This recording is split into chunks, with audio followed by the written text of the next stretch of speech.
The show itself was like a gun to my head. It was very like life or death.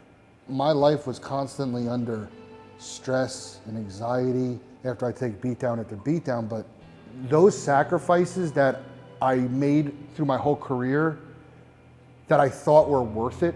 I used to like not eat the food, and I would be at the gym and miss out on things. I would say, it's all right, I'm gonna be Mr. Olympia. I'm gonna be this big pro bodybuilder and it's all gonna be worth it. And like, now you still have to make the sacrifices to be the best version of yourself, but now I question, is it worth it? What keeps me into the game is I have a 8-year-old son who's a wrestler who has the mindset to focus and practice consistently and do everything in his power to be the best he could be. And he's learned that from me. And what kind of a hypocrite would I be if I just quit this prep in the middle of it because I didn't feel like doing it or I lost my passion? You know, those are all true things as you end your career. You know, when you come out of this phase, it doesn't matter as much as it once did to you, but you gotta finish strong. I would be very upset with him if he didn't want to finish a tournament in the middle for some reason and not finish it and see it through.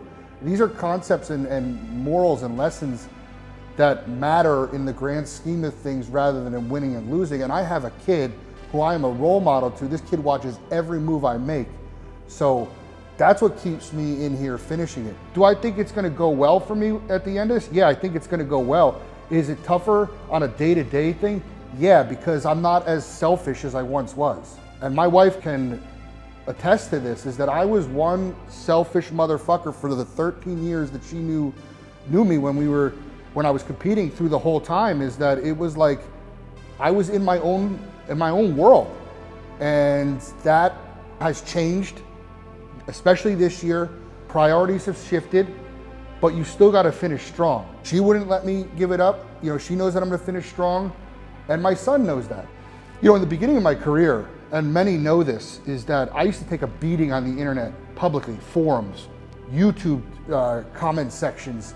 I mean, and I said this in front of my son. I said, because he's not on social media, but he looks at YouTube videos and stuff like that.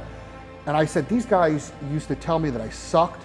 They told me to kill myself. They told me I was a terrible bodybuilder. I mean, if any of you guys are watching and you were following me from years ago, you remember those times. My son was shocked. And he's like, people said that you'd be a bad bodybuilder? I said, welcome to the real world. And he just kind of thought, and he goes, I think you're gonna win this year. And I think you're gonna shut those people up. And I didn't prompt him to say that. He's only 8 years old. For a little kid to figure that out and say that, you know, that kind of keeps you going too. There's different reasons that you do all this stuff. I used to do it for big muscles and money and, you know, try to be Mr. Olympian. And now it's really just like kind of to finish the job. And it's not even so much like, when I say finish the job, it doesn't even necessarily mean pro card. It could mean literally just finish out, do what you said you were gonna do, and, you know, and just prove to, you know, the people that supported me, my wife, my son, everybody, that this is what you do, and you stick it through and you tough it out to the end.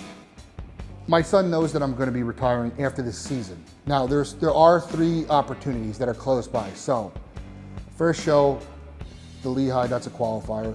Then 4 weeks later is the Universe. That's the first chance. If I win that, of course, I'm going to retire. If I don't, 2 weeks later is the Masters Nationals, which is in Pittsburgh. We're going to be doing that if needed. If I win my class there in the super heavies, I'll turn pro and then I will be retired.